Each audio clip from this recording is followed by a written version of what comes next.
Hello, today in this video we're going to be talking about hi-hats and their placement. So I'm just going to give you a quick walkthrough of how I've placed these hats in the mix with the previous video I've recorded.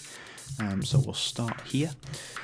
We've got the open hat, we've got a second open hat and a closed hat with a double T. Sounds good, I think. Don't know why I'd done that. And we've got 3 EQs on there. These EQs have got quite steep slopes on, we just rolled off the bass, and you can see all these unwanted frequencies here that are going to mix in with everything and kind of just start to muddy the track up, and it's something we don't want. So you can see I've limited them to either the highs or the kind of the upper mids. So that's the first stage, just to clean up. I've done a bit of balancing here with the faders, just as you would do, and we've also panned them slightly. Some more harsh than others, but it's to kind of give it a bit of stereo placement. It's a bit better than it just being stuck smack bang in the middle. It's better to kind of pull them away a little bit and then start with the EQ. Then from there I have sent and routed these 3 channels to the hat group, and to create a group you just go to add track and group channel, rename it, and then you can just literally send them to that group, and if that is muted you can't hear them. So with that hat group we've got some EQ. Now we need to achieve just below a -6 dB reduction. I work with this because it's just a good starting point to kind of aim for something, so we're aiming for 6 dB, no more. So somewhere comfortably just below it, and what I've gone for is a 2:1 ratio, so it's compressing it down. For every 2 decibels it reduces it by 1, so it's keeping a nice tidy kind of compression level on it without being too harsh. Then the threshold I've just taken up just to get it to that level there, so it's all, the threshold was determined by how much I wanted to reduce it by. And then we've used a pretty quick attack and kind of a medium release, which kind of gives it a bit of presence in the mix. So if we just look at this bypassed,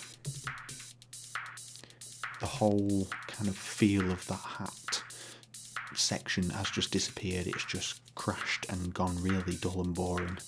So if we just replace that, it really just kind of balances out those levels and just gives you a bit more pace, and it makes the track seem like it's doing a lot more than it actually is, and that's what you aim for. Less is more, and creatively use effects and just stereo imaging really does give you a brilliant track.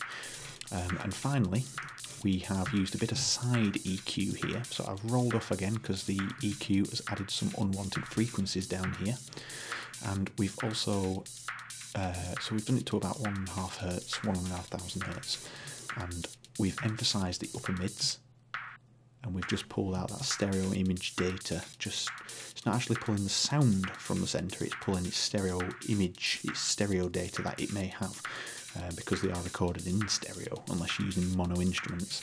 And then we've just isolated the upper, kind of the highs here, shall I say, just to add a bit of kind of air and a bit of splash of kind of just, you know, the brightness.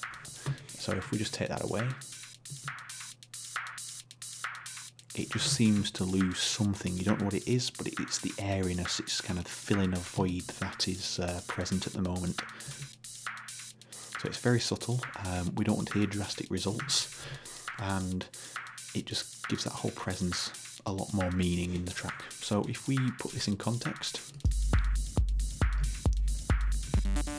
so I've cranked the volume up here because it is quite a low synth. I've not really worked with it. It was for a previous demo. You can kind of hear how these hats really do have their own place above the synth. If we take this away and bypass them, that synth just takes over because those hats start to sink into the same area as the synth, and it just takes over, and we really need to give those hats a place to be. And that's what we've achieved. So that is it's a little bit more depth into how I would balance them, but it gives you a good idea of a starting point to really kind of pizzazz your tracks a little bit.